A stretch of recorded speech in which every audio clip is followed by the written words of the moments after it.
Okay, everybody, welcome to the latest episode of All2ReelToo. My name is Michael E. Cullen II, and with me via Zoom is... Matthew Richie Rich Haas. Interesting name. Yeah. Now, are the C's in your name all, like, cent signs? Yes. Okay. I changed it legally. It actually cost extra money to do symbols. Oh, okay. No, I don't really know if that's true or not. But I heard it cost a little bit extra cents to use the cent sign.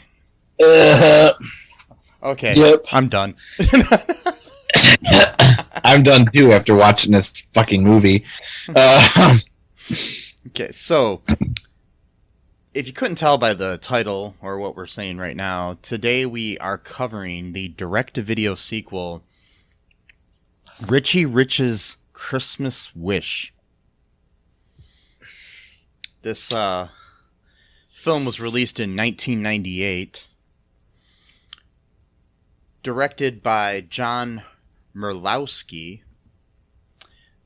who has also directed...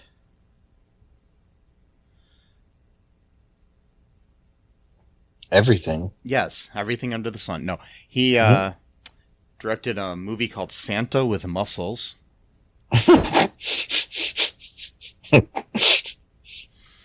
Amityville: A New Generation. A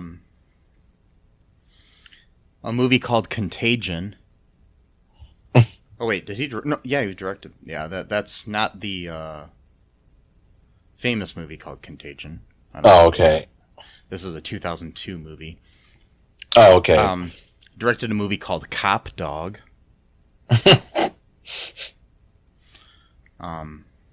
TV movie called A Golden Christmas. Another movie called Christmas Mail. Sensing a theme on this a little bit. The last thing he did was a movie this year called Birth Mother's Betrayal. Which is a film about a woman who becomes suspicious when her adopted daughter's birth mother re-enters her life and starts to display increasingly erratic behavior.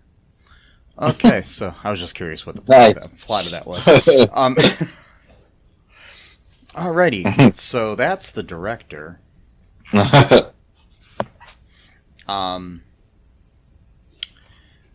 It's written by Rob Kirscher and Jason Pfeffer.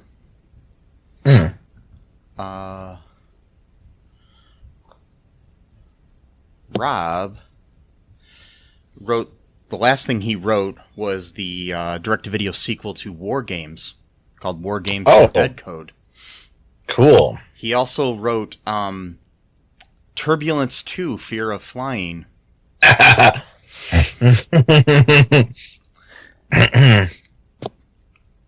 Wow. He wrote Carnosaur 3, Primal Species. These are all good candidates for future, movies. He also wrote Addams Family Reunion, which we will have for an upcoming episode. I think this one is going to air before that one, but we already recorded the Family Reunion. So yeah. He also wrote Casper Meets Wendy. Another direct-to-video sequel. Yeah. Yeah, it seemed... Yeah. Yeah, he's wrote Blood Fist 4, Blood Fist 5, The Unborn 2, Caged Heat 2. Yeah, so looks like he's written a lot of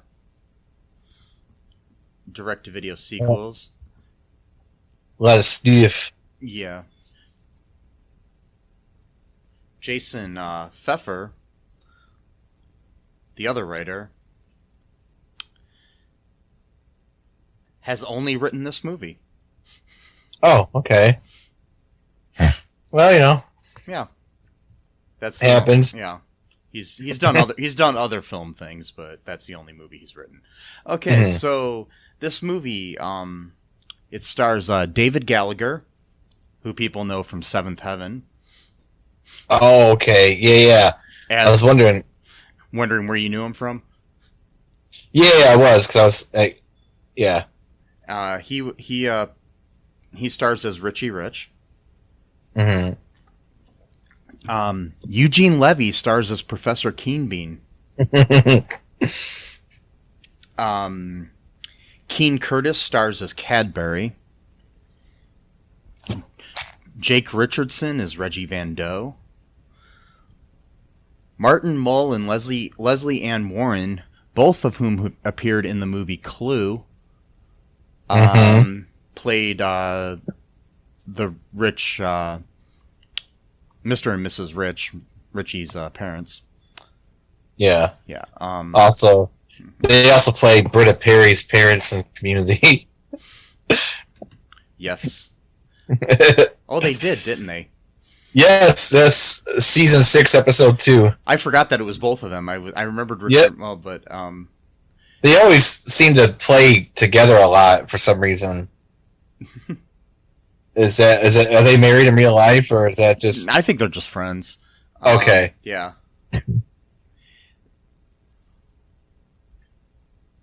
Also, while this movie was made, the then current Mrs. Trump appeared in the movie as Mrs. Van Doe. Wait, what? Yes, the then current Mrs. Trump. Marla Maples. Who did she play? She played Mrs. Van Doe. Who's that? That would be Reggie's mom. Really? Oh my god. Wow. Yeah. Which is, okay, that's really interesting considering that much of this movie is almost ripped off from Back to the Future 2, if you really think about it. So many of it, actually, so much of it. Like it's that and It's a Wonderful Life. Yeah, you got the mad scientist played by, of course, the brilliant Eugene Levy. And then you have, well, we'll get to that. We'll get to the whole Reggie part later. But yeah, but this was shortly before she divorced Donald. Yeah.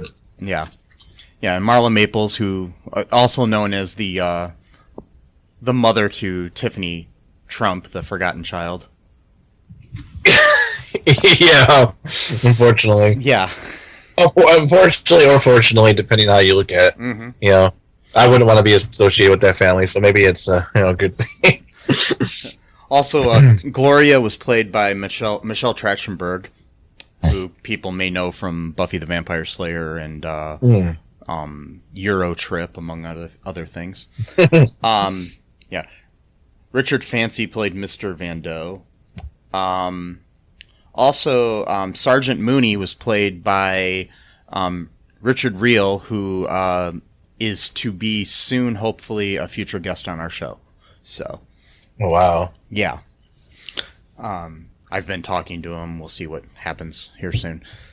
But people may know people may know him from Office Space, among other things. So. Yeah, he's the guy. The whole jump to conclusions, Matt. Yeah, I love that. That's like he was like probably like my top 3 characters in that whole movie. Oh, yeah.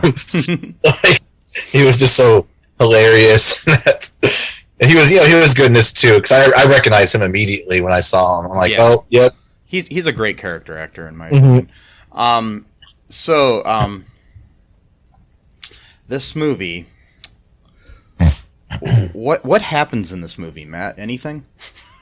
This movie's only 84 minutes too, so I call this the 90s effect. It's so much stuff happens in these movies in such a short period of time. It's kind of hard to, wrap your head around it. It's very confusing. This movie was action-packed, surprisingly so. In fact, I was not expecting to be this much action in like a made-for-TV movie, but just starting it off, basically, the Phantom Menace stole ideas from this movie with the pod racers, evidently, because this whole movie begins with like a really long pod racing scene with sleds that are like powered by gas or whatever, and he's playing with his friends, and then the butler like has like a remote that can like actually like force the cars to come back home or whatever. So that's what he does after like this really long, like 5-minute long scene of them racing and stuff. And he has to like, even though he's like a 12-year-old kid, he has to like do all this like, public appearances and conference calls. Like you got 3 conference calls. Like for what? He's 12 years old. What the heck? Like, and his parents are still running the business, so it's like, why does he need to be on conference calls? They never explained that, but whatever. Just lots of weird gimmicks in this movie. Like Eugene Levy plays like the mad scientist kind of guy, and he's like making all these, goofy little inventions and stuff like that. But like even before that, like Richie has like a robot made for some unexplained reason. Well, this is all based on the on the comic book. Okay. So in the comic book, there is a Professor Keenbean. There's also Irona, the maid. I used to, when I was a little kid, I used to watch the animated Richie Rich TV show, so all of this seemed normal to me. Okay, well, at least that's like part of the canon then or whatever, because I wasn't really sure, because I was confused. I'm like, why is there a maid robot? And then like there's like this weird fabricator machine that can change his clothes for him, but then that breaks down. But then there's also another fabricator. So potentially the Phantom Menace and Legends of Tomorrow stole stuff from this movie, because the pod racing scene, this came out in 1998. Phantom Menace came out 1 year later. The Legends thing, they got a fabricator that like makes all your favorite food and stuff like that. Yeah, but that's kind of a trope, though. I mean, okay. Star Trek: The Next Generation had a replicator which did the same thing. Okay, so I didn't know that, so I'm kind of maybe basing my stuff on what I'm familiar with. No, I know. I was just letting you know that that's kind of a trope. Okay, it would be cool. I mean, if we can make something like that, that'd be awesome. But just buy one piece of food and just keep replicating it for eternity. There you go. I know. You just save a lot of money that way. But so anyway, he's doing what he's supposed to do and stuff, and they got like this get together with I guess Reggie's his cousin, technically, according to Wikipedia at least. I'm not sure. I don't know if that's true. I think somebody just wrote that. Okay, it seemed like the person who wrote it was like joking around, because like the way they wrote it was like almost like they were being sarcastic, kind of. Yeah, because I don't think in canon he is his cousin. I think he's just another rich kid in town. Yeah, basically, like that's what happens. You basically associate with other rich families and stuff like that to make connections and stuff like that. So that's and this scene right here kind of like shows the differences between the characters, which is important for the rest of the movie, because Reggie's parents are like really callous. Like he's talking, to Mr. Rich about like, oh yeah, we just shut down the factory yesterday or whatever. It was becoming too much of a, like the profit margins were terrible or whatever. And then he's like, he asked like Mr. Rich, like, how are you doing? Whatever. And he's like, oh, we're doing great. We just gave our employees an extra week of vacation. And the other guy's like, well, I think that's a terrible precedent to set or something like that. It's like, like, how dare you, give your workers more time off, Yeah. So that kind of shows like the difference of attitudes between the two families, because Reggie, pretty much has adopted all of his father's teachings about wealth and how you treat people and stuff like that. So he's like a complete brat. Like I even said, my niece was over here, and I even said I want to behead this kid. Just want to straight up murder this child because he's treating the adults like shit. And at one point, Richie actually puts because he was complaining about his tea not having cream in it. So Richie poured, I don't know why he got hot sauce from randomly just sitting there for some unexplained reason, but whatever, the hot sauce was there. And then so he like poured it into Reggie's cup, and then like Reggie spit it out, pulling the Danny Thomas. By the way, Danny Thomas is from Toledo, Ohio, and he's the one who invented the spit take. So no, he perfected it. Perfected it. Yeah. I don't know if he invented it. Okay. he was considered the master of it. he made it famous. And so basically, what happens after this is Richie's supposed to deliver a bunch of Christmas presents to like an orphanage, and Reggie finds that remote that what's his name, Cadbury, the butler. Yeah.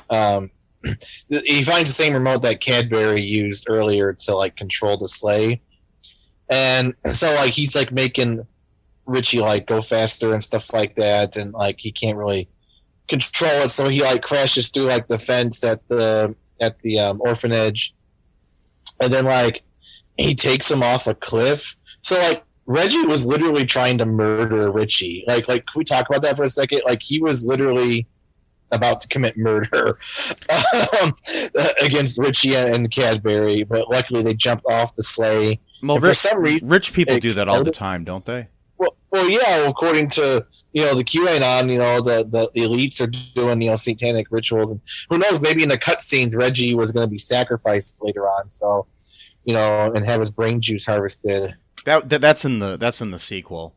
Yeah, it's in part 3. Richie's richest satanic sacrifice. It's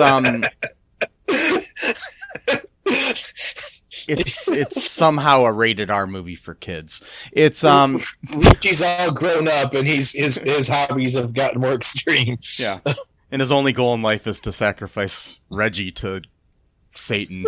No, what the hell? Yes. Yeah. For some reason that the vault presents explode, and like some of the worst special effects I've seen in my life. Granted, 1998, and the effects looked like they were from like 1984. I'm just saying. Yeah. Well, this is typical Saban Entertainment effects. I mean, they're the same ones that produced the Power Rangers and stuff like that. So okay. Yeah. So anyway, that's the start of it. What do you think happens after that? Well, basically, okay, so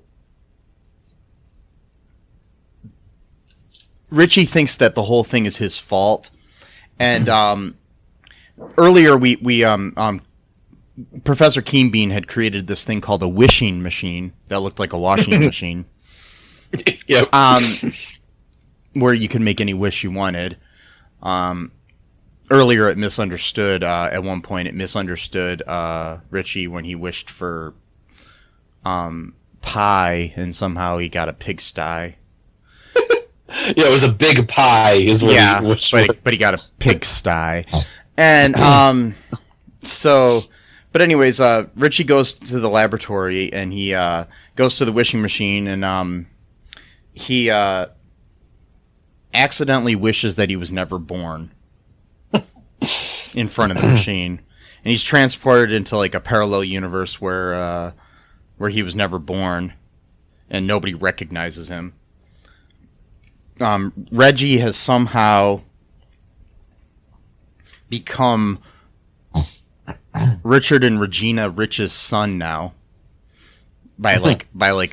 Somehow they became his like guardians or something, and he like sued to like divorce his parents, and they got stuck like working at the museum or something, and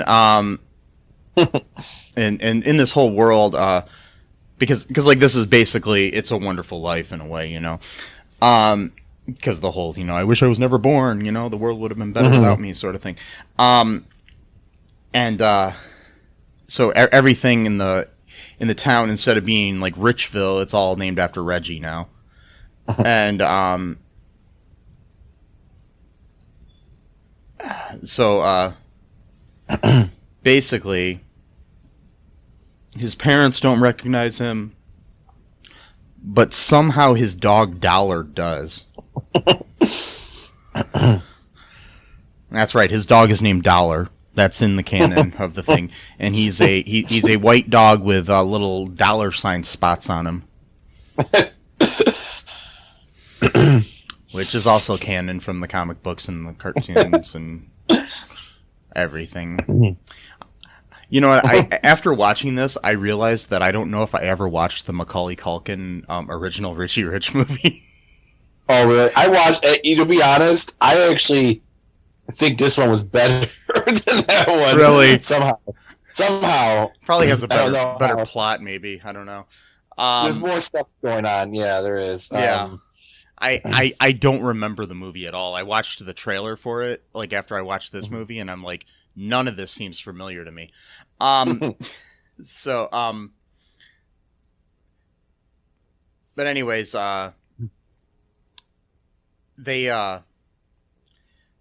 oh boy, this is so okay. Anyways, so earlier on in the movie, in the real world, we had learned that Cadbury used to be the roadie for a band called Root Canal. So after realizing nobody recognizes him and all this stuff, he decides to go try to find Cadbury and tracks down Root Canal. Which, by the way, I'm going to start a band tomorrow called Root Canal. So if anybody wants to join, just message me and let me know. We're going to just cover the one or two songs that they do. Yeah, the one. Sorry, that name is just. I've had a root canal before, and I don't ever want to hear that phrase again. Like, why would you name your band that? I've had actually a couple of root canals, and I actually didn't mind them. Oh well. I mean, it was kind of painful and stuff, but I'm just saying it wasn't as bad as I thought it would be. Yeah. But still, yeah. So he wasn't in the band. He was just a roadie. Yeah. Oh, okay. So, that's what I gathered, at least. So, okay. They have to. They end up, he ends up convincing Cadbury that what he's saying is true. But he's on the run, by the way, also because he had taken Dollar with him when he left the rich house. And he's a dog napper now. And it's the whole town is off, basically trying to track down a dog napper because there must not be any other kind of crime in this fucking city. Even though everyone's homeless, pretty much. But the number one priority for Sergeant Moody and everyone is to find the dog napper. Right. And the thing is, Reggie doesn't even like his dog that much because at one point he pulls on his leash really hard. Yeah. And I'm like, you don't treat a dog like that, you piece of shit. That's why he's going to get his and Richie Rich's satanic sacrifice or whatever they're calling it. Yeah. He's going to let Dollar eat him. Yes. That's what happens after it. Yeah. I'm wondering if Harvey Comics would allow us to make this movie. Yeah. I'll have to pitch it to them, and see if they'll go for this. So, anyways, God, this movie was annoying. Anyways, I mean, it wasn't horrible. It just wasn't good. And, Yeah, so, do you want to take a break, Matt? I need to clear my head here. Yeah, sure. Yeah, we'll be back with the rest of the plot, folks. I'm sorry. Yep. Hello, I'm Tom, And I'm Brian, hosts of Be Hero Fights. home of the greatest debates of our time. We tackle the tough topics such as Fortnite versus Call of Duty. McDonald's vs. Burger King. John Wick versus... Wait, is that really fair? Nevertheless, join us weekly on Spotify, Apple, Google, and pretty much anywhere you can find podcasts. And hear the madness ensue. And as always, Fight on. Hey, folks, this is Michael E. Cullen II from the podcast that you're listening to right now, along with Matthew Haas. We just wanted to tell you about our great podcast called Super. It's called All2Real. And on that show, what do we do, Matt? We watch biopics and then we talk about whether or not the movie matched up with the real story or not. So It was a lot more exciting than that, though. Yeah, so we analyze the real story and the real story. Get it? Get it? Real. Yeah, they're spelled differently, Yeah. folks. You can guess which one I said which way. Uh-huh. Anyways, so sometimes we have guests, sometimes we don't. But we talk about great movies like Shattered Glass and The Social Network and Futile and Stupid Gesture, among others. Those are some of the ones that we've covered so far, and we're going to cover a lot more. So please subscribe on Stitcher, Apple Podcasts, Google Podcasts, wherever you find your great, fun podcasts. And be sure to share it with your friends. Do it. Do it. Do it. And make sure you're not afraid to get all too real. Bye-bye. And we are Back. indeed. So, okay, Richie, he's the main star of this movie. Yep. Okay, he all right, like I said, he found Cadbury, who was still part of Root Canal. And then they later find Keenbean, who has a laboratory of his own called Keenbean's World of Wonders.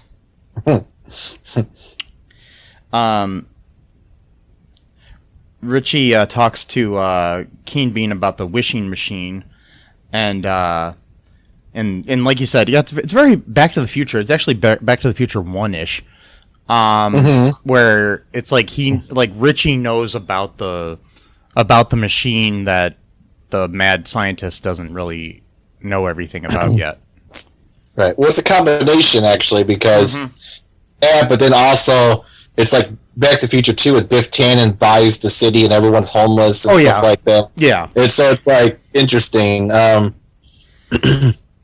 yeah, he basically explains that to make the wishing machine work, you need a Pegliosaurus wishing bone.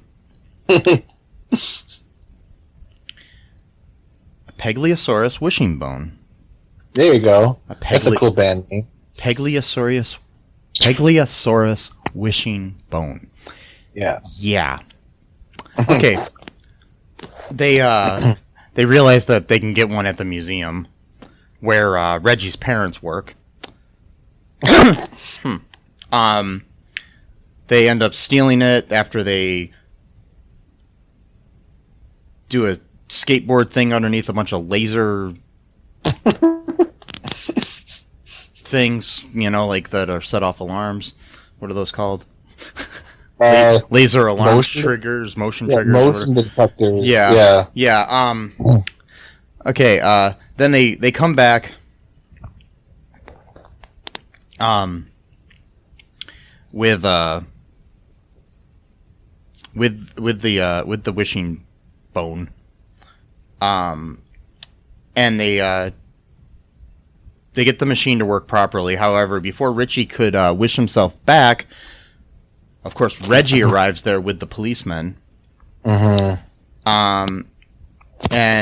Richie and all of his friends and Keenbean and Cadbury and everything are all put in jail. Oh yeah, by the way, he hooked up with all of his friends from his real world who now become friends with him because they believe he's a good guy because he hates Reggie. Right. Like, they don't remember him, but they just kind of believe him at this point that he's telling the truth. So it's kind of a weird type of relationship where it's like they themselves don't really even know him, but they're like, well, we'll just hear him out and believe he's telling the truth. Yes. Indeedy. So anyways, they end up in jail. Everybody does. And then Reggie takes the machine home. He wishes for the ability to fly. But before he can make another wish, Dollar runs off with the wishbone. And takes it to the people the people that are in jail. They try to get the dog to get the keys in the jail cell to get him out. But they are actually then bailed out by root canal. Because Richie had taught them a song. And because of that song, somehow within this, what seems like 1 day period, they signed with a record label. And got paid a bunch of money, I guess. Yeah, because now they were in a limo. Dude, it wasn't even a day. It was like a matter of like 6 hours. I don't work in the music industry, but and I'm pretty sure in the 90s, it took more than a day to get signed to a record label. Yeah. But what do I know? Sorry, go ahead. No, I was just going to say, if anybody out there knows of any instance where somebody got signed to a record label like in less than a day, let me know. Yeah, give us a call or whatever. Yeah. No, I'll just say really quick. There was also another 90s trope, but also more of an 80s and 70s, but in the 90s it wasn't as bad, but it was still kind of lingering. It's the inappropriate stuff when it comes to adult female women talking about young male children. Oh, yeah. And there's a scene where he's pretending to be one of the members of the band when the cops are looking for him at the place where they're going to play the show. Yeah. Where they're rehearsing. And then, like, one of them's like feeding him like grapes or something like that or whatever. And then there's like these twins, like these female twins that are really attractive backup singers in the band. Yeah. And then like so one of them was like feeding him chocolate and stuff or whatever, like when he's talking to the cops. And then when the cops leave, he's like, "Thank you, ladies," or whatever. And then like one of them's like, "Yeah, give us a call when you're allowed to stay up past 9 o'clock." And it's like, okay, so most kids are allowed to stay up past 9 before they're the age of 18. So are you saying like when he's 13 or 14 years old to give you a call? Like what? Well, we'll find out in the sequel. And yeah, because they're actually his partners now in the satanic rituals. So because it requires twins in order to make it more successful of a spell. So yes. Yes, that's the best plot point of the whole movie. Anyways, oh god. So okay, so anyways, they get bailed out by root canal. And they rush to Reggie's house, and while he is still sleeping, Richie tries to wish himself back. However, they find that the machine is no longer working, as Reggie had kicked it in anger earlier. While barely kicked it. So then Keenbean is trying to fix it. Reggie wakes up and comes flying in because he's still floating and whatnot. He gets attacked by Richie and his friends, and like thrown into the wall through a painting of himself.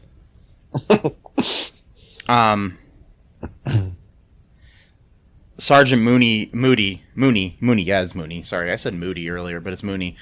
Sergeant Mooney refuses to work for him because Reggie had decided earlier to cancel Christmas, which I didn't know you could do, even if you are the leader of a town or mayor or whatever the fuck you are.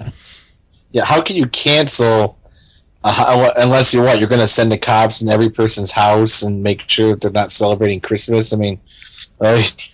Well, I mean, these people in the world that think there's a war on Christmas probably think that this is what's going to happen because they get pissed off because a cup at Starbucks says Happy Holidays or some bullshit, and people in in the stores care more about other holidays. But it's okay because you know what? It's wrong to say Black Lives Matter. But you have to say Merry Christmas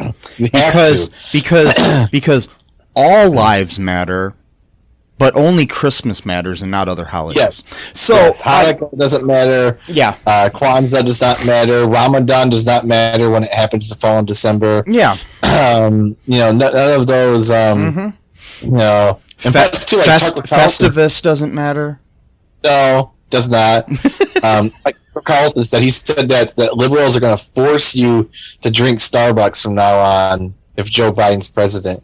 And of course, that's a double insult because not only are you going to be forced to drink Starbucks, but you're going to have to force to see the Happy Holidays cups that are rubbing it in your nose. You have to drink our coffee, and we won't say Merry Christmas to you. Yes, we won the culture war against the oppressed Christians of America. We're actually the most privileged group in the entire country. Anyway, so this hasn't happened already because I've been forced every day to drink Starbucks.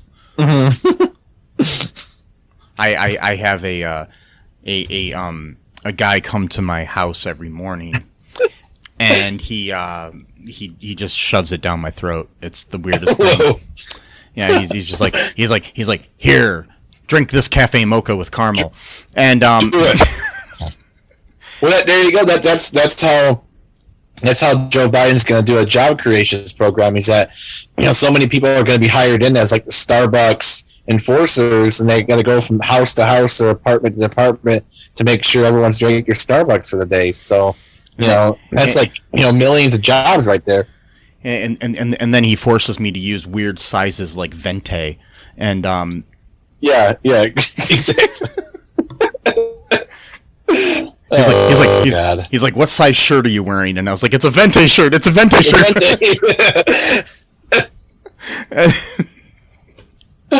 Oh God. So, anyways, back to the Richie Rich. So, like I said, Sergeant Mooney stops working for him because because Reggie wants to cancel Christmas. After that, they get the machine to start working, and then Richie wishes himself back as Richie Rich. So he sets things right in his real world and is now grateful to be alive. As everyone is glad to have him back, they gather around a Christmas tree and they sing. And they have this shot where like the people look weird, like they were pasted there or stuff. It was like weird. Yeah, it was almost Birdemic level effects. It was really weird. That's right. I'll talk about the fact that when he wished himself, it was like this weird, like psychotropic scene where he's like flying through all this like laser shit. Yeah, it's like when the TARDIS goes flying in Doctor Who or something. It looked like this movie was like a magic mushroom trip of a movie. Really, yeah. It was so bizarre. And so, too, I forgot to mention that Reggie reconverted the robot to be like this weird flame breathing thing. Yeah, with a Bride of Frankenstein looking hairdo or something. Yeah, exactly. It's like, okay, that was just a little minor point, but also too, not everything did go according, because now Cadbury's like in a wheelchair all of a sudden. How'd that happen? It was because of the accident when they were in. Okay, yeah. But Cadbury and what's her face, the orphanage lady get together. Mm-hmm. Yeah. Oh yeah, that's right. So there is depending on which version people watched, if they watched this before listening to this, there's the extended TV ending, which Reggie is caught red-handed by his parents with his actions against Richie, and Reggie's parents make him apologize for the trouble he caused to Richie, admitting that he was the one who took control of the sleigh and ruined the event. Richie realizes that it wasn't his fault, and he made the wish for nothing. And then Reggie and Richie forgive each other. Okay. Yeah. Well, sorry, but Reggie's the only culprit in this situation. I know. So yeah, that's what happens in that version. And just so, I mean, if people, I probably should have said this at the beginning before we started talking, but you know, if you listen to this and you hadn't watched it yet, it's on Disney Plus. It's also on YouTube for free. That's uploaded by somebody too. So, That's right. That's what I watched, because I forgot it was on Disney Plus, so I watched it on YouTube. Oh. A shitty quality version. Hey, but that's fine, because that kind of gave me a taste of how the movie was going to be. So. Yeah, I watched it on Disney Plus. But the you know, and then it automatically right afterwards started playing Home Alone. So wait, not Home Alone 4? No, because that's not on Disney Plus yet. So, oh, okay. Yeah. Which I don't know why it's not, because it is owned by Disney, the movie. So yeah. Huh. And neither is Home Alone 5. So right. Yeah. So yeah, who knows? I think that's interesting is that Home Alone 1, 2, and 4 are about Kevin McAllister, but Home Alone 4 is played by a different actor. But then Home Alone 3 and 5 are different families and kids all together. Yeah. It's interesting. We need to, in the future, sometime cover 5 for the podcast. Yeah, I'd like to do that, yeah. Which I do believe that's up on YouTube as well. Okay. So, but, anyways, do you want to take another break here, Matt? And then we'll come back and we'll talk about some trivia and some reviews about the movie. Sure. Okay, we'll be right back. Mm-hmm. Hi, folks. This is Michael E. Cullen II from the podcast that you're listening to right now, along with Manager Matthew Haas. You got promoted? Yes. Damn it.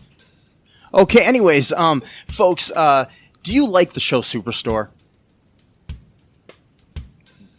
I don't know. I asked the folks and nobody's answering me. Because they're not here. Oh, but we love damn it. Yeah, we love it, though. Okay, folks, if you like it as much as we do, you're really going to like the Super Story podcast, which is a podcast where Matthew and I go episode by episode and give our little opinions and thoughts on it. Sometimes we have guests, sometimes we don't. Just depends on how we're feeling. Yeah. And, so if you like this podcast and like our little crazy banter, then you should definitely check this out. Or I might get sad. And when I get sad, it gets pretty sad. yeah, So I can't deal with him when he's sad. yeah, no one can really. So Yeah. So check out Super Story Podcast right here where you get this podcast, Super Story Podcast. Do you have dreams that you want to achieve but are scared to do so due to self-doubt, fear, and other people's criticism? I have just what you need. You need a dose of the Living the Dream with Curveball podcast, where I interview guests that will motivate and inspire you to stop at nothing to achieve your dreams. And always remember, if you believe, you can achieve.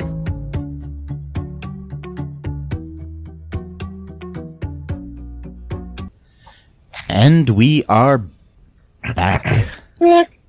So, okay, here's some trivia about Richie Rich's Christmas Wish, the 1998 video film. Okay, like I said before, Martin Mull and Lesley Ann Warren had previously worked together in the movie Clue as Colonel Mustard and Miss Scarlet, respectively, and then went on to work on Community, as Matt pointed out, too, as Britta's parents.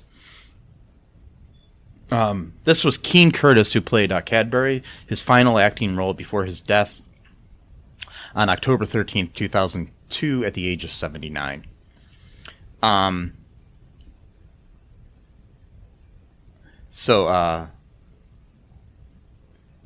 David Gallagher was on Seventh Heaven, and in one episode, Jake Richardson, who played Reggie, appeared in that show as well. Oh. Okay. Wow. So, let's see here.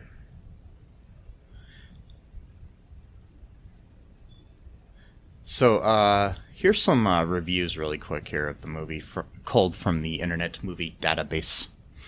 I decided to say data today instead of data. Okay, here's a 1 out of 10 review. The headline is Black Christmas. This is from Writerman GP.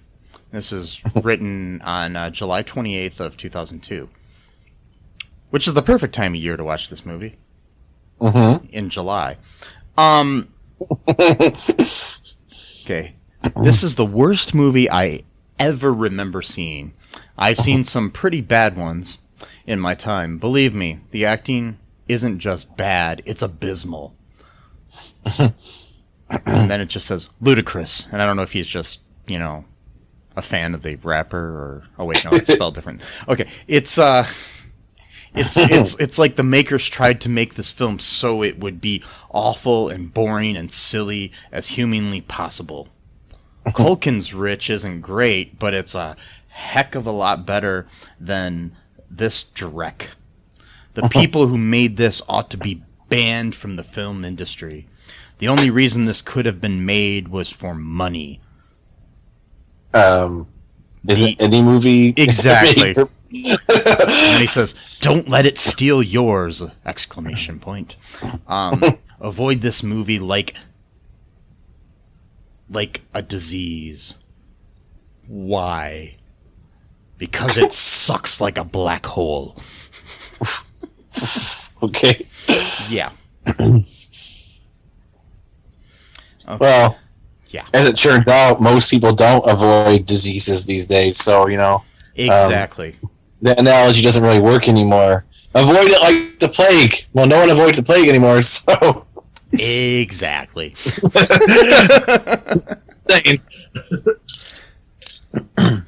So,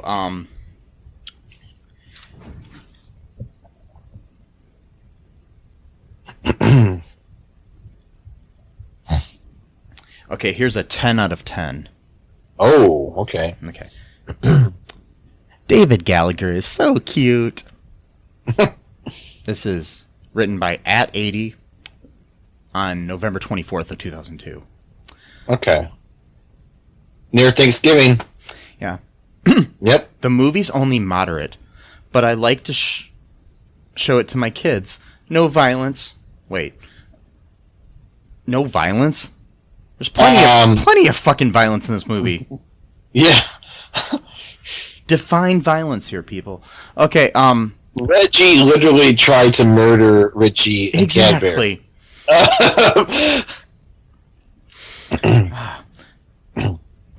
Nice plot and captures the Christmas atmosphere.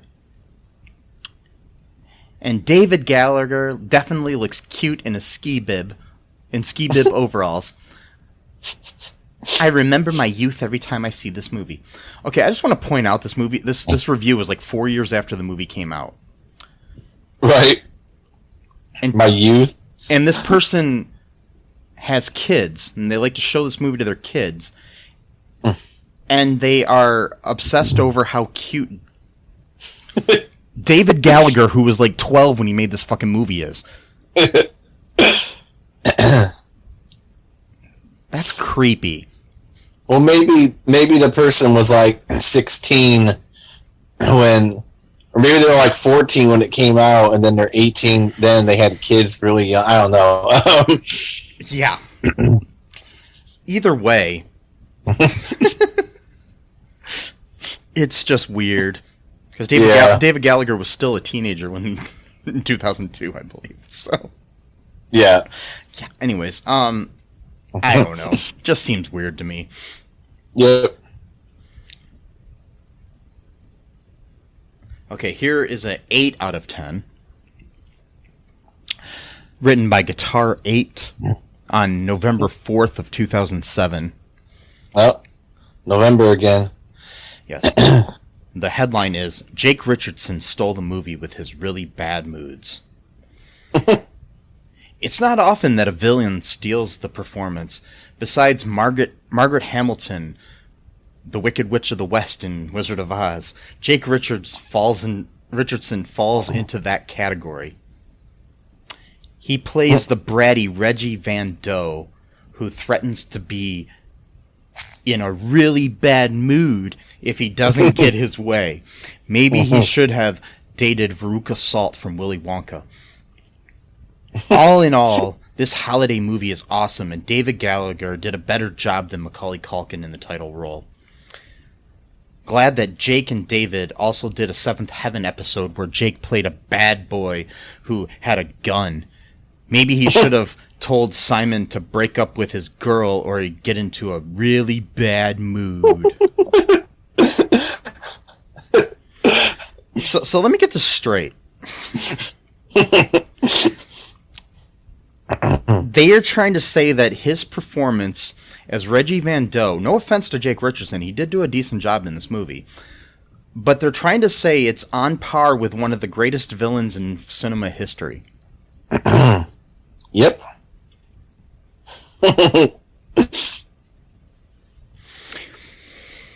Okay, because when I think of great villains in film history, I think, Hannibal Lecter and Darth Vader and Reggie Van Doe and Richie Rich's Christmas Wish. Yep, it's just those three, top three.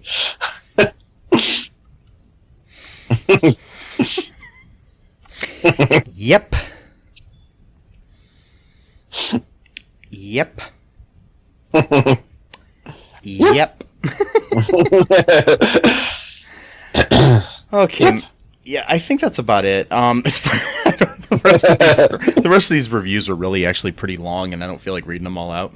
Yeah. So, would you recommend this movie to anyone, Matt? No, I wouldn't actually. No. I watched it patiently tonight or earlier, but I don't know. It's not even one of those movies where you can really make fun of while you're watching it. I mean, we're doing it now because we're used to doing this, but I don't know. Yeah, it's not like a good like Mystery Science Theater 3000 movie or anything either. You know what I mean? Yeah. It's I don't know. Speaking of which, very soon we're gonna have Jonah Ray from Mystery Science Theater 3000 hopefully on the show. So, anyways, I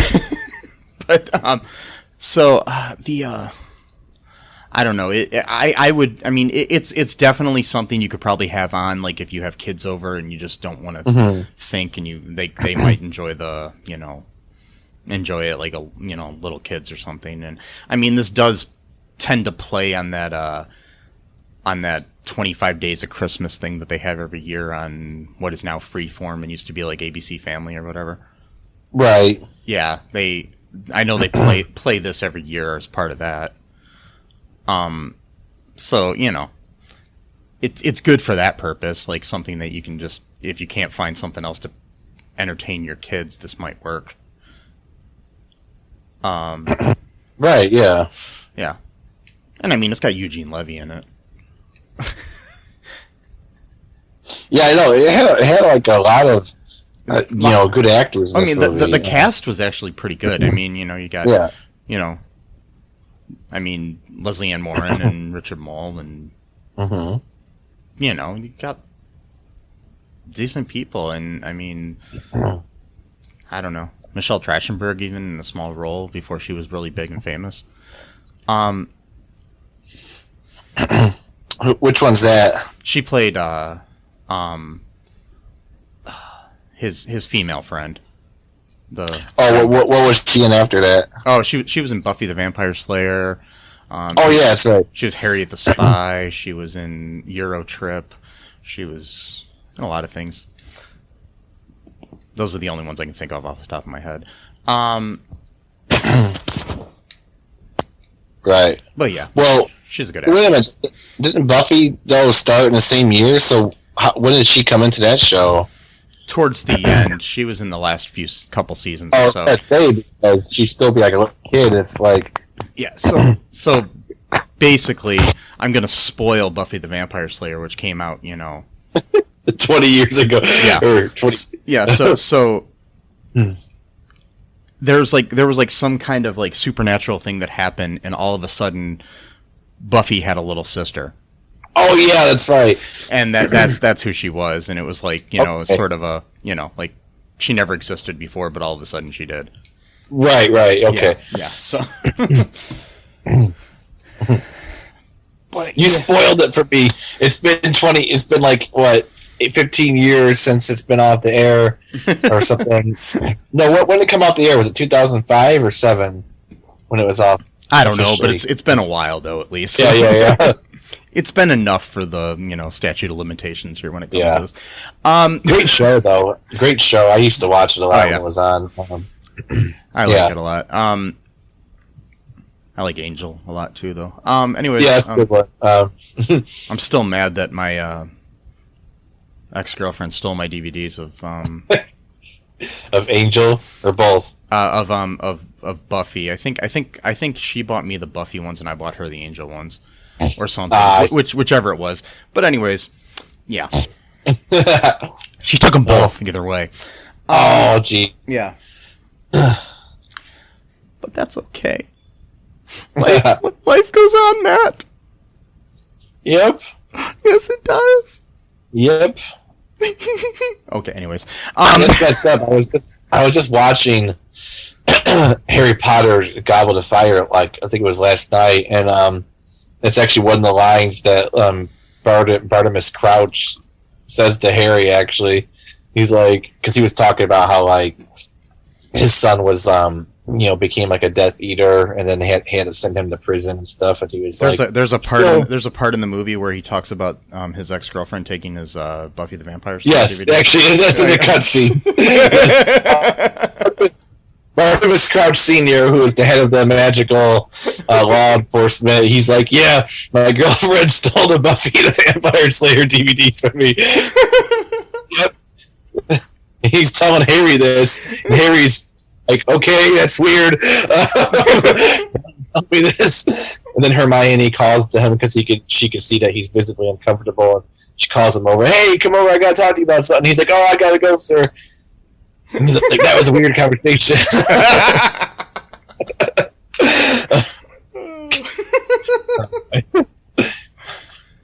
Oh, God. Why are we like this? I don't know. But anyways, anything else before we go here, Matt?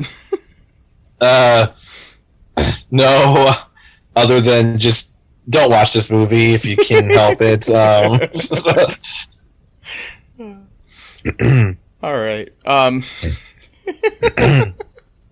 This movie was so bad. Anyways, yeah. So, make sure, check out all the links we have in our show notes, people. Follow us on Twitter. If you prefer listening to this on YouTube, it's on YouTube as well. If you want to give us, any kind of donations or money or anything, we got a Patreon. We've got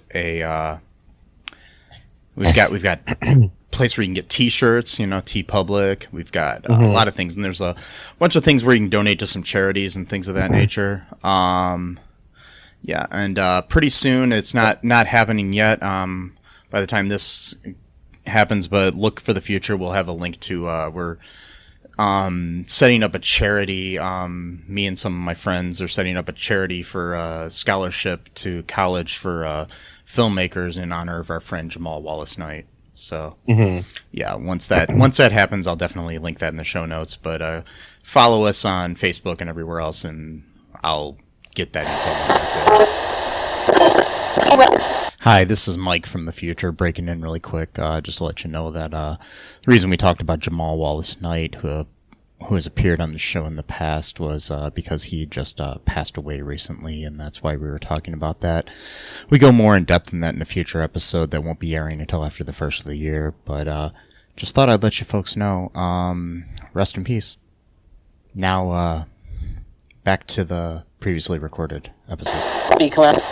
Well, I just recently uploaded my music, volume 5 of my music compilations, where I just kind of put some, funny, not funny, just some cool video clips and stuff to my music to kind of make it a little bit more interactive and stuff like that. And I also dedicated that to Jamal's memory as well. I almost felt weird doing it for this movie because it's such a piece of shit movie. I was like, I don't know, respectful to, But yeah, but it's cool and all, and we will link stuff to your music in the show notes as well. Okay. And so yeah, but rest in peace, Jamal.